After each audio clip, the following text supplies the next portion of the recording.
یه بار دیگه این نرم افزار رو باز میکنیم، میبینیم که نوشته 5 روز از وقت شما مونده برای استفاده از نسخه رایگان. خب ما اینجا این کالاهای تکراری رو حذف میکنیم و کلا همش رو میتونیم به این صورت ردیف ها رو انتخاب کنیم و با زدن دکمه دلت حذفش کنیم و دوباره 2-3 تا کالا رو وارد میکنیم.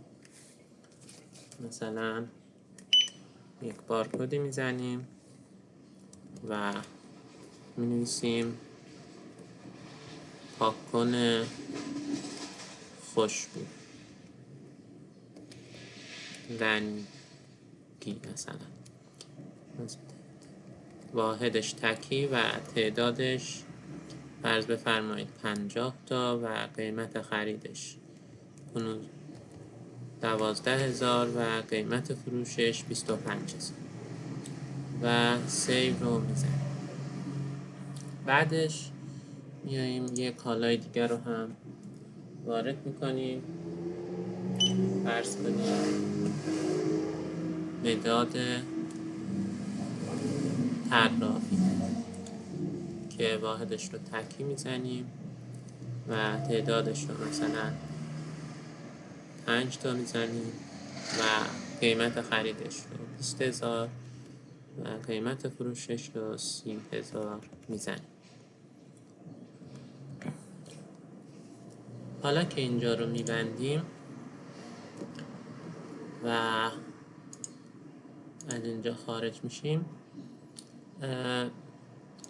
حالا یه مشتری میاد میگه که من مثلا 5 تا از اون مداد طراحی میخوام.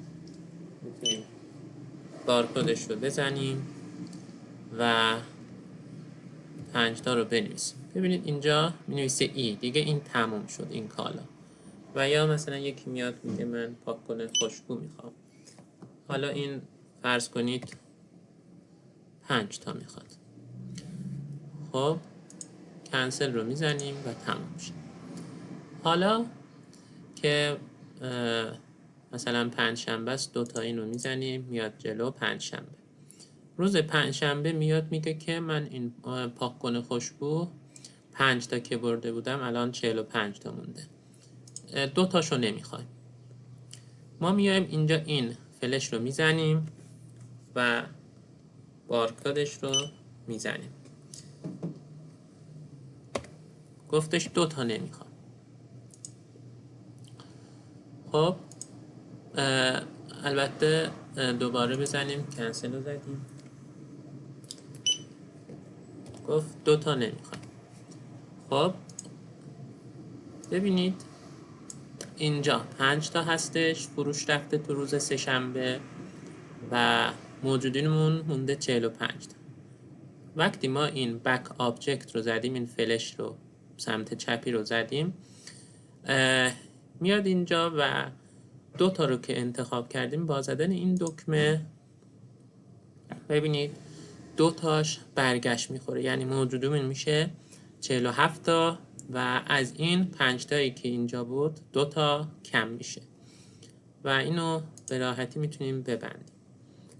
بعد فرداش یه نفر میاد میگه من مداد طراحی رو نمیخوام، چون دیگه اگه اینو بزنیم و بارکد مداد طراحی رو بزنیم میگه nothing found، یعنی چیزی پیدا نشد.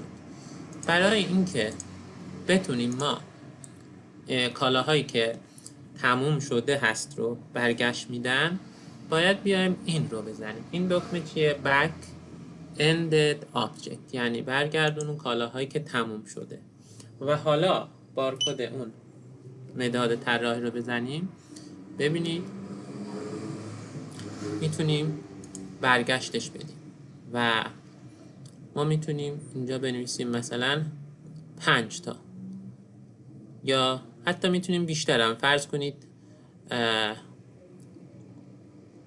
حالا اینجا بمونه همون 5 تا رو برگردونیم، 5 تا رو میزنیم اوکی و ببینیم چه اتفاق میفته. این باید 0 بشه قاعدتا و این تعداد خرید و فروش دیگه اینجا 0 میشه و اینو میزنیم، فروش 0 شد و تعداد خرید و مانده یکی شد و اینجا 5 تا حذف شد و حالا این رو میزنیم. خب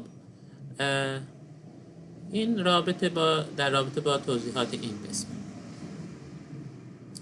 و حالا بریم اون قسمتی که قبلا داشتیم و کالاهای زیادی وارد کرده بودیم، بریم درباره این دکمه با هم صحبت کنیم. Go to new months. وقتی میریم تو ماه جدید چه اتفاقی میفته؟ اتفاقی که میفته همه کالاها و فاکتورهای فروشی که صادر شده و کالاهایی که تا این روز، تا روز جمعه یعنی 8مش اینجا بودش، اینا همشون 0 میشه. یعنی اینجا دیگه این قسمت 0 میشه و مبلغش اضافه میشه به اون قسمت به اصطلاح سود موجودی نقدی کل و سود ماهانمون 0 میشه و حتی فاکتورهامون هم 0 میشه. چون حالا ما تو اینجا فاکتوری صادر نکردیم، فرض کنید 2-3 تا فاکتور صادر کنیم و دقت داشته باشید با تغییر اینجا مثلا فروشگاه، میتونیم اینجا بنویسیم فروشگاه علی و شماره همراه رو هم 0914 526 یا هر شماره‌ای که باشه این رو که زدیم و حالا 2-3 تا جنس رو وارد کنیم، فرض کنید 10 تا و 2 تا و دستی هم میتونید بارکد ها رو بزنید یه دونه. خب کنسل، 2-3 تا فاکتور ایجاد کنیم. خب حالا ما 4 تا فاکتور درست کردیم. ببینید شد فاکتورها 4 تا و اینجا هم اگه دقت داشته باشید فاکتورهامون موجود شد. خب با زدن این دکمه Go to new months همه این ای ها حذف میشه و در صورتی که تو انبار اجناسمون موجود نبودن انتقال پیدا میکنن به بارکدهاشون به انبار اجناس و یک ماه جدیدی رو و این حساب کتاب هایی که اینجا داشتیم از اینجا حذف میشه و یک ماه جدید رو شروع میکنیم.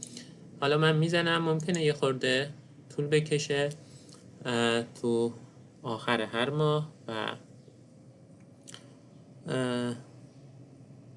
وقتی که این محاسباتش انجام شد حالا ما میخوایم بریم قیمت ها رو افزایش بدیم. چون برای اینکه ما بخوایم قیمت هامون رو افزایش بدیم باید تعداد مانده و خریدمون برابر باشه. ببینید الان مانده و خریدمون برابره و فروشی نداره. چون اگه قیمت ها رو در وسط ماه عوض کنیم اون وقت باید قیمت هایی که فروش رفته هم بیشتر میشه و حساب کتابمون به هم میخوره و برای همین منظور اگه در وسط ماه شما یک خریدی رو مثلا یک فروش هایی داشته باشید، حالا فرض بفرمایید من مثلا بارکد 1 رو 5 تا ازش فروش داشتم. خب میتونیم اینجا قیمت 5 تاش چقدر شد؟ 105,000 تومان، یعنی 40,000 تومان سود ماهانش بود. ما میایم اینجا months temporary profit یعنی سود موقت ماهانه، اول این رو میزنیم ببینیم چه اتفاق میفته. این 40,000 تومان میاد اینجا و دوباره ما این رو که بزنیم اون حذف میشه، سود ماهانمون 40 میشه که از اینجا کپی میشه به اینجا و اون قسمتی که فروشی که داشتیم اونم حذف شد و حالا میتونیم قیمت هامون رو بیاریم و افزایش بدیم. برای افزایش قیمت دو تا فرم داریم اینجا، یکی پرایس چنج، یکی خرید چنج. پرایس چنج یعنی قیمت فروش رو ما افزایش میدیم و خرید چنج قیمت خرید رو. ببینیم چه گزینه هایی داره. اینجا ما 6 تا گزینه داریم که اینجا نیو پرایس ان نوشته، یعنی با هیچ چیزی گرد نمی کنیم، آخرین ریالش رو هم بر حسب اون درصد افزایشی محاسبه میکنه. اینجا میاد با 10 تومن گرد میکنه، اینجا میاد با 50 تومن، 100 تومن و 500 تومن و نهایتا 1000 تومن کالاهامون رو گرد میکنه. مثلا جنسی رو افزایش دادیم شده 700، مثلا فرض کنید 25700، اینو میاد مینویسه 26000 تومن. ما این رو میزنیم و اینجا چی گفته؟ مبلغ افزایشی بیش از حد مشخص. مثلا میگیم ما کالاهایی که 20000 تومن بیشتر هستند رو افزایش بده. وقتی اینو میزنیم ثبت میکنیم، یه دونه پیام میاد میگه آیا میخوای همه قیمت هات تغییر بیابه؟ میگیم yes. این رو که زدیم حالا منتظر میمونیم درصد افزایشی رو نشون بده. enter the increase rate. ما میگیم مثلا 5% میخوایم این ماه کلا افزایش داشته باشیم. اوکی رو که بزنیم کل جنس هامون 5% افزایش میخوره و منتظر میشیم خودش بسته بشه. دقت داشته باشید اینجا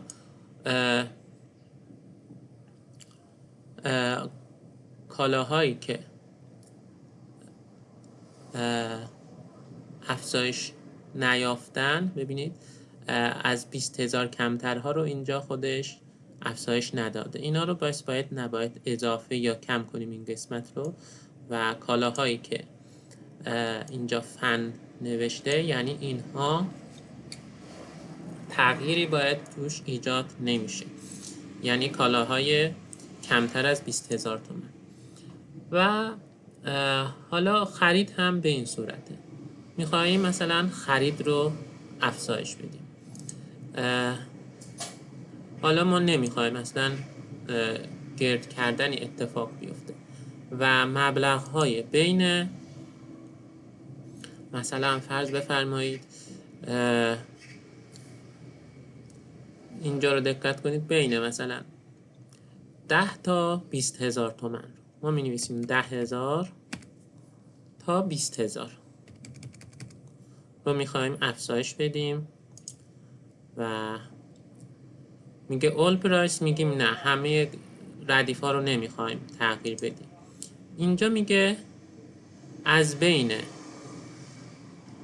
enter the increase rate، ما همون فرض کنید 10% این طرف، اینجا میگه enter the start row number. دیدیم که تو این شیتمون کالاها از ردیف 10 شروع میشد. حالا گفته بیشتر از 10 باشه تا آخرین ردیفی که دارید. ما میگیم مثلا فرض کنید اینجا 142 تا 160 رو میزنیم. 142 تا 160 رو، کالاهایی که بین 10 تا 20,000 تومان هستش رو بیا تو این ردیف ها، دیگه همش رو نخواستیم، افزایش بده. خب اوکی رو که بزنیم ببینیم خودش محاسبات رو انجام میده و منتظر میشیم که بسته بشه. ببینید خودش این ردیف ها رو که 142 تا 160 رو انتخاب کرد و قیمت هایی که بیشتر از بین 10 تا 20,000 تومان بود رو تغییر داد. ببینیم اینجا هم ببینیم اینا رو که 16,000 تومان بود، اینا تغییر قیمت داشته که اینجا انتخاب کرده. خب و حالا یه مطلبی که تو اینجا ناقص موند، گفتیم که ممکنه ما فرض بفرمایید اینجا یه نفر 3 تا مثلا ما از این جنس داریم، پاک‌کن خوشبوی رنگی، از ماه چون تو هر ماه این انبارمون 0 میشه، میاد میگه که آقا من یه ماه از ماه قبلم یه دونه داشتم، 4 تاشو میخواد برگردونه. یعنی مثلا ما اینجا که موجودیمون تو اول ماه 47 تا بود، این از ماه قبل یه دونه هم خرید داشته و میگه من اونم میخوام برگردونم. به جای اینکه حالا ما اینجا ببینید 3 تا داریم دیگه، اون میاد 4 تا پاک‌کن میده، میگه آقا پولش رو بدید به ما ببریم. ما که میخوایم برگشت بدیم، اینجا 4 تا که مینویسیم اوکی و کنسل رو که زدیم، خب به تب اینجا تعداد خریدمون به جای اینکه 50 تا بشه باید بشه 51 تا و چون ما از جیب خودمون به طرف پول میدیم، اینجا میاد مبلغ برگشت کالایی که مثلا یه دونه میشه 25000 اینجا اعمال میکنه و از موجودی نقدی ما کم میکنه. حالا من میزنم ببینید، یعنی این 3 تا حذف میشه و این 50 تا هم باید بشه 51 تا. خب این 51 تا شد و به اندازه 25000 تومان هم برگشت پول از موجودی نقدی کل ما براش اعمال میشه و این برای کالاهایی که اینجا اند بودن هم صدق میکنه که برگشت مبلغ برگشت کالا از موجودی نقدی ما کم میشه. حالا وقتی که ما این دکمه رو میزدیم چه اتفاقی میافتاد؟ فاکتورهایی که گفتیم صادر شده بود 0 میشد. اینجا دیگه فاکتوری وجود نیست، نداره و ما یا مثلا فاکتوری که اینجا فرض کنید ما بیایم تو این به اصطلاح خود نرم افزار ببینیم فاکتور صادر کردیم. آره 2 تا فاکتور صادر کرد. وقتی که ما این قسمت رو میزنیم go to new months، همه اینا 0 میشن، خرید و مانده با هم یکی میشه و تو فاکتورها چه اتفاقی میفته؟